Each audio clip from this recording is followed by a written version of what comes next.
I was watching a movie in English, but this movie, the dialogue was fast. Two characters arguing in a kitchen, slang, words overlapping, accents I wasn't used to. I paused it. Not because I had to, not because I was lost. I understood maybe 80%, maybe more. But there was this one line. The guy said, "You're just grasping at straws." Grasping at straws. I'd heard it before, in other movies, in conversations I'd overheard, but I'd never really felt it. I'd never stopped to understand what it actually means, deep down. And that night, for some reason, I wanted to.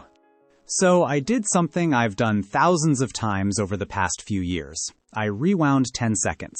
Listened again. Still not completely sure. Paused, opened my phone, typed, "grasping at straws" meaning. And it means trying desperate things that won't work. Clinging to anything, even if it's useless, because you're afraid of sinking, because you have nothing else. And then I did something that felt stupid. I rewound again and again. 5 times, 10 times. I lost count. I was just sitting there on my sofa, listening to this one line over and over, trying to hear how he said it, the stress on grasping, the emotion in his voice, the way his tone went down at the end, like he was tired of explaining. My wife walked in from the kitchen. She saw me, phone in hand, movie paused, repeating the same line under my breath like a crazy person. She said, "What are you doing?" I looked up, realized how ridiculous I must look. A grown man, alone on the sofa, whispering, grasping at straws to himself. I said, "Grasping at straws."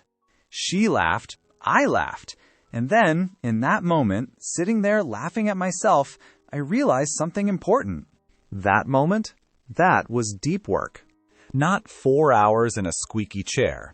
Not color-coded notes, not rules about phone placement. Just me, curious about one phrase, giving it my full attention for, 15 minutes? Maybe 20? However long it took until I felt like I understood. No rules, no system, no one watching. Just, I wanted to know, so I stayed with it. That's when I understood. Deep work isn't about the clock. It's not about the rules. It's about the moment when you care enough to stay. When curiosity takes over and you forget about time. I didn't know what to call it until I learned that there's a word for what I was doing. Actually, there are a few. Let me share 3 words and 2 phrases that changed how I think about focus. And I'll tell you why each one matters. Drowning. I learned this word from the 504 book, page 47, I think. Definition, to die from being underwater for too long. Simple, clear, forgettable if you just read it and move on. But I didn't really understand it until that week with the deep work rules. Sitting in that chair, staring at words I couldn't remember, feeling like I was sinking lower and lower with each minute. That's drowning, not the dying part, the feeling before, the panic, the I can't breathe and everything is too much and I don't know which way is up. I use this word now when I talk to students. They say things like, "I tried to study for 2 hours and I couldn't. I felt lazy. What's wrong with me?" I said back, "You're not lazy. You're not failing. You're drowning. Take a breath. Put your feet on the floor. Come back to the surface. Try again tomorrow, but smaller." Word 2, overwhelmed. This one I learned from a movie. A scene where a character sits down at a desk covered in papers and says, "I am completely overwhelmed." I paused it, looked it up, means to have too much to handle, to feel buried by the weight of everything. That was me with the rules. I wasn't lazy. I wasn't undisciplined. I was overwhelmed. And there's a difference, a big difference. Lazy means you don't want to do it. Overwhelmed means you want to, but it's too much and you don't know where to start. Lazy is a choice. Overwhelm is a signal that you need to shrink the task. Here's the exact sentence I use now when I feel this way. I say it out loud to myself. I need to shrink this, just for today. Shrink it, not finish it, not master it, not become fluent by Friday. Just shrink it enough to breathe, enough to take one step. Word 3, curiosity. This is the big one, the most important word in my entire English journey. And I didn't learn this from a book. I learned it from myself, from paying attention to what actually worked. Curiosity is the feeling of wanting to know.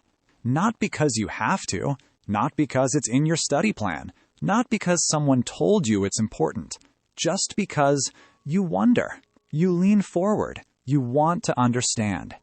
That night with the movie, that was curiosity. I didn't have to understand grasping at straws, no test the next day, no teacher waiting. I just wanted to, and because I wanted to, I stayed, and because I stayed, I learned. Here's what I've learned about learning. Curiosity is better than discipline. Discipline makes you sit in the chair. Discipline makes you open the book. But curiosity makes you forget you're sitting, makes you forget the time, makes you want to rewind 10 times just to hear how a word sounds. I'm still learning. Phrase 2, I'm still learning. I say this all the time now, in conversations, in YouTube comments, to myself in the mirror when I'm practicing. Last week, someone corrected my pronunciation of specific. I'd been saying it wrong for years. Specific. That's how it came out of my mouth. Not just wrong. Old me would have felt deep shame, would have apologized 5 times, would have stopped talking, stopped practicing, stopped putting myself out there. New me just smiled and said, "Thank you, I'm still learning." That's not an excuse. It's not a defense. It's a fact. And facts don't need apology. I am still learning. So are you. So is everyone who's ever learned anything. One step at a time. I say this when I feel the overwhelm coming back. When I look at my goal of 500 books and think, I'll never get there. That's too many. That's impossible. One step, one page, one word. That's all. Not 500 books, just the next page, just today's word. Here's a grammar note. I butchered this for months, years maybe. Present perfect versus past simple. I used to say, I read that book last year. Correct.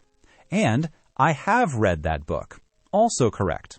But I didn't understand when to use which. They both seemed the same to me. Then one day, I heard someone say, I've been to Paris. And I thought, they're not saying when they went. They're saying, in my life, at some point, this happened. Past simple is for finished time. Time that's over. I went to Paris in 2019. That year is finished. The trip is done. Present perfect is for life experience. Time that's still connected to now. I've been to Paris. It's part of who I am. It doesn't matter exactly when. I still mix them up sometimes. Like yesterday, I said, I never tried sushi. Should have been, I've never tried sushi. Small mistake. Person understood. Life continued. No one called the grammar police. That's the word. But honestly, I still mess this up sometimes. Like yesterday. So here's what I want you to try. Today. Not tomorrow. Not when you have more time or more energy or the perfect chair. One sentence challenge. I'm still learning. I'm struggling with one thing you're struggling with right now. I'm still learning pronunciation. I'm still learning to understand movies without subtitles. I'm still learning to believe I can actually do this. Look at yourself in the mirror if you can. Say it like it's true, because it is. Then write it in the comments. Look at yourself in the mirror if you can. Say it like it's true, because it is. Then write it in the comments. Look at yourself in the mirror if you can. Say it like it's true, because it is. Then write it in the comments. One habit challenge. This week, find one moment of curiosity. Just one. A word in a movie, a phrase in a song, a sentence someone says that you don't fully understand. When you find it, pause. Look it up. Say it out loud 3 times. Try to hear it in your head. Then keep going with whatever you were doing. That's it. That's the whole exercise. Not 4 hours, not color-coded notes, not a new notebook or a special pen. Just one moment of curiosity. Try it today, and when you do, you might notice something. I noticed it last week. That these small moments, they add up. Not fast, not in a straight line, not in a way you can measure day by day, but they add up. I've read over 500 books in English. You know how many I read in one day? 0. Some days I read nothing. Some weeks I read nothing. You know how many I read in a year? Maybe 40, maybe 50. Depends on the year, depends on life. 500 sounds impressive when I say it, like achievement, like a finish line. But it's not. It's just one page, another page, another page for years. Some pages I understood completely. Some pages I read 3 times. Some books I never finished. The ocean philosophy. You don't cross the ocean by swimming faster. You can't. The ocean is too big. You cross it by staying in the water, by not giving up when you're tired, by floating when you need to, by swimming when you can, by remembering that the other shore exists, even when you can't see it. I still pause movies. Every week. I still mispronounce words and only realize later. Just yesterday, someone said epitome in a conversation, and I realized I'd been saying it wrong in my head for 10 years. 10 years! I thought it was epitome, like tome meaning book. It's not. It's epitome. Who knew? But here's the thing. That's okay. That's not failure. That's learning. Learning is finding out you were wrong and being glad you know now instead of 10 years from now.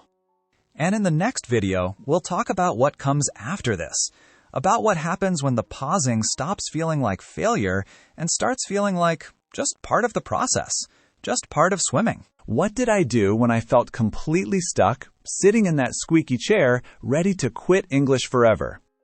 I stopped trying to be perfect. I stopped making rules I couldn't follow. I just started smaller.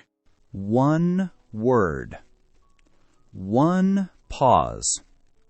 One curious moment at a time. If you want to watch more and learn more, you're welcome. So right here, about the day I finally understood my first movie without subtitles. It's not a success story with a happy ending, it's just what happened. The moment I realized something had changed. And in the comments, let me know, what's one word you're curious about right now? Just one. Write it there. I read them. I really do. Same ocean, same waves, same struggle to stay afloat sometimes. See you in the next video.